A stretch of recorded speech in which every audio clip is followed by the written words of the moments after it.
Halo semuanya, kami dari kelompok 2 akan membahas mengenai materi masalah sastra Melayu awal Islam dan sistem genre-nya. Kelompok kami terdiri dari 3 anggota. Yang pertama Rika Yuniarti dengan 3 digit NPM terakhir 092. Yang kedua ada Rivaldi Jailani dengan 3 digit NPM terakhir 056. Dan yang ketiga ada Alisa Faradina dengan 3 digit NPM terakhir 011. Pada pembahasan materi ini, kami telah membagi materi ini menjadi 6 poin penting. Yang pertama, masalah sastra Melayu awal Islam. Yang kedua, saat pengubahan sejarah Melayu. Yang ketiga, pengubahan hikayat Raja Pasai. Yang keempat, data-data kronik tentang karya dan genre sastra Melayu awal Islam. Yang kelima, cerita Panji dalam sastra Melayu awal Islam. Dan yang keenam, sistem genre sastra Melayu awal Islam. Pada poin yang pertama, kami akan membahas mengenai masalah sastra Melayu di awal Islam.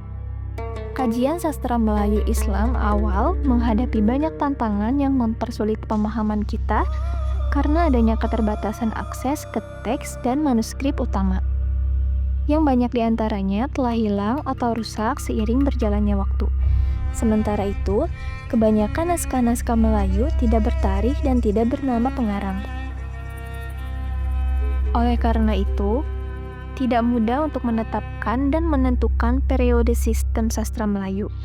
Dan untuk mengatasi kesukaran itu, para ahli filologi Melayu menggunakan berbagai macam metode pembubuhan tarikh atas dasar data-data eksternal, yaitu mulai dari tarikh pada karya orisinil Parsi atau Arab.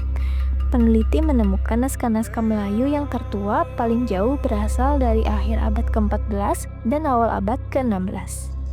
Kemudian, kami akan membahas mengenai ciri-ciri sastra Melayu pada awal Islam. Di antaranya yang pertama menggunakan aksara Arab atau Jawi. Resensi-resensi Mahabharata Melayu yang sampai pada kita ditulis dalam aksara Arab atau Jawi. Oleh karenanya, pastilah tidak muncul lebih awal dari akhir abad ke-14 sampai permulaan abad ke-16. Yang kedua adalah pengaruh dari bahasa Arab. Yang ketiga, tema keagamaan. Dan yang keempat, fungsi diktatis. Poin yang kedua yang akan kami bahas yaitu saat pengubahan sejarah Melayu. Edu Laurier tahun 1849 menyebutkan bahwa sejarah Melayu ditulis tahun 1612 oleh Bendahara Tun Seri Lanang. Waktu majelis orang-orang besar termulia di dalam negeri, ia ditugasi menyunting hikayat Melayu dibawa oleh orang dari Goa sebagai petunjuk bagi keturunan yang akan datang.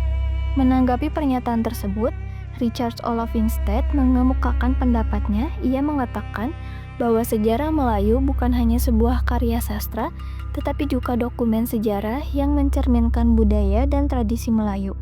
Ia melakukan analisis mendalam terhadap naskah-naskah yang ada, termasuk naskah Raffles 18. Ia juga meragukan bahwa Tun Seri Lanang adalah pengarang asli dari sejarah Melayu. Menurutnya, pengarang sebenarnya mungkin adalah seorang peranakan Tamil yang memiliki pengetahuan luas tentang kehidupan istana Melaka dan berbagai bahasa. Selain R.O. Winstead, R.J. Wilkinson juga mengemukakan keraguan serupa mengenai pengarang naskah tersebut. Ia menunjukkan bahwa cara penulis menyebut dirinya dalam teks tidak mencerminkan kebiasaan orang Melayu pada umumnya. Wilkinson berargumen bahwa jika Tun Seri Lanang adalah pengarangnya, seharusnya ada lebih banyak bukti yang mendukung klaim tersebut dalam teks itu sendiri. Hikayat Raja-Raja Pasai diyakini berasal dari tradisi lisan sebelum dituliskan. Salah satu tokoh penting dalam kisah ini adalah Murwasilu yang kemudian dikenal sebagai Sultan Malik Al-Saleh setelah masuk Islam. Mengenai waktu penulisannya, R.O. Winstead memperkirakan naskah ini selesai pada abad ke-15. Sementara Amin Sini dan E. Eshel berpendapat bahwa penulisannya terjadi akhir ke-14. Menurut pandangan para ahli, E. Eshel menyatakan bahwa hikayat Raja Pasai dan sejarah Melayu saling berkaitan secara tekstual, menunjukkan adanya pengaruh sastra Persia dan penting dalam menggambarkan awal islamisasi di Pasai. Sementara, menurut R.O. Winstead, menilai bahwa sejarah Melayu banyak meniru dan memparafrase hikayat Raja Pasai, meskipun ada perbedaan dalam detail dan nama tokoh.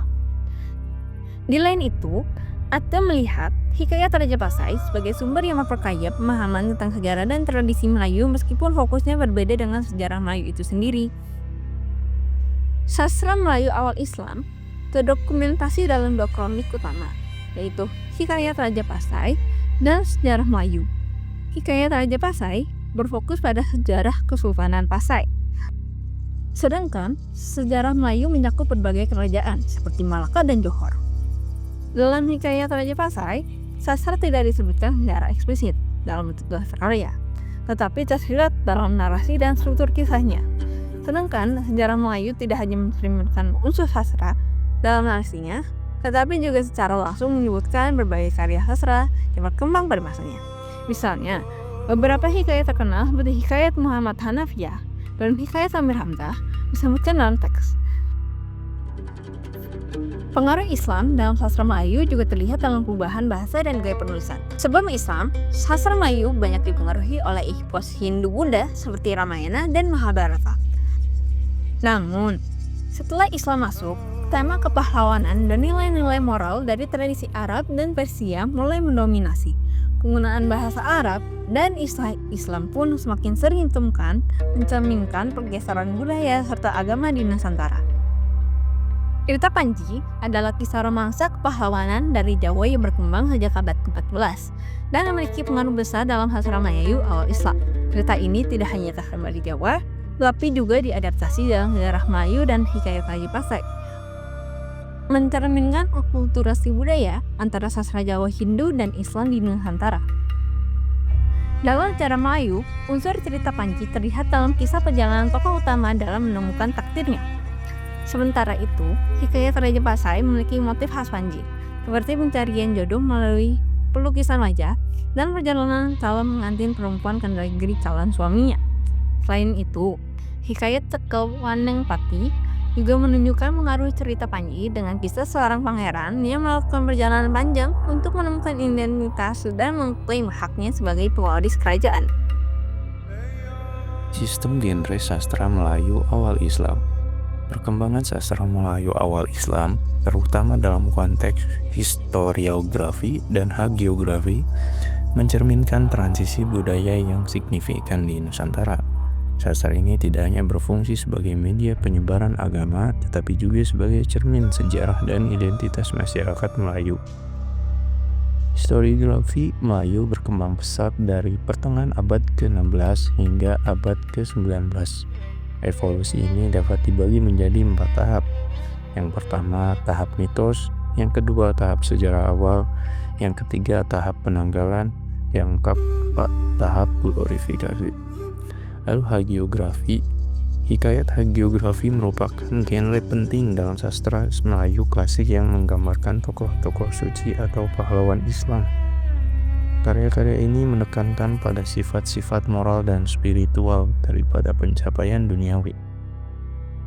Contoh-contoh hagiografi meliputi Hikayat Nabi-Nabi dan kisah-kisah tentang kehidupan Nabi Muhammad SAW. Selanjutnya kita akan membahas genre sastra Melayu awal Islam, yaitu hikayat. Hikayat adalah cerita naratif panjang, seringkali bersifat sejarah atau legenda. Hikayat memiliki ciri-ciri, biasanya terdapat tokoh ideal, peristiwa luar biasa, dan pesan moral dalam ceritanya. Contoh Hikayat Hang Tuah dan Hikayat Muhammad Hanafiyah yang merupakan karya terjemahan dari bahasa Parsi, menceritakan seorang pahlawan Syiah keturunan Ali.